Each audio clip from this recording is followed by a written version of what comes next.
President Trump, Biden aides who used to work here are in talks with Republicans in Congress to go and testify about what they did or didn't do to possibly conceal President Biden's decline.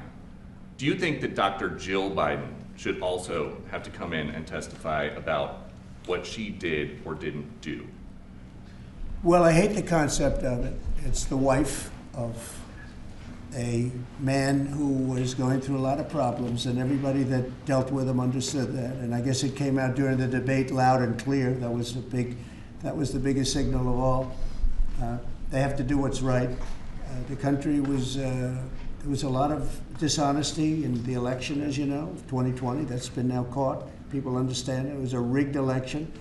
And when you go further out, when you see the auto pen, I mean, I think the auto pen is going to become one of the great scandals of all time, because you have somebody operating it or a number of people operating.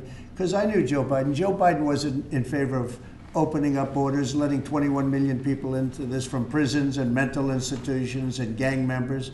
He wasn't into that at all.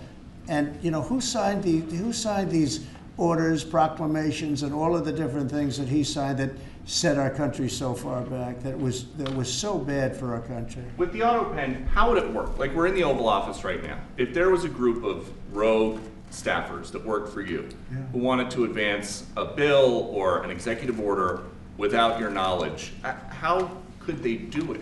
How do they go Well, it's very behind hard, the because president's I'd back? read your newspapers or your media the next day and I'd say, well, I didn't approve that, and I would find it. I mean, they wouldn't get away with it for long, because I'd say, I never signed that. Who the hell signed that? Auto pens, to me, are used to sign letters to people, because we get, I think they said 20,000 letters a week, and you like to be able, when somebody takes the time to write a letter, it's nice to sort of write back. And auto pens are meant for that. Auto pens are not meant to sign major proclamations or tax cuts or borders, anything having to do with the border, which is so important.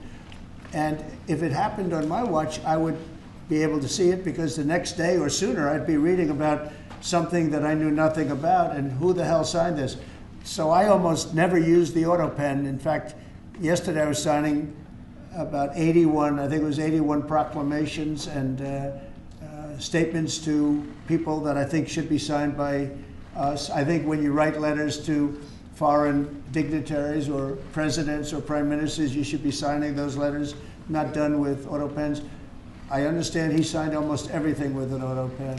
It's a very dangerous thing. It really means you're not president. Whoever operated the auto pen, and we think we know who that is, and it was actually more than one person, but that's not what the presidency is all about. I hardly used it. Mr. President,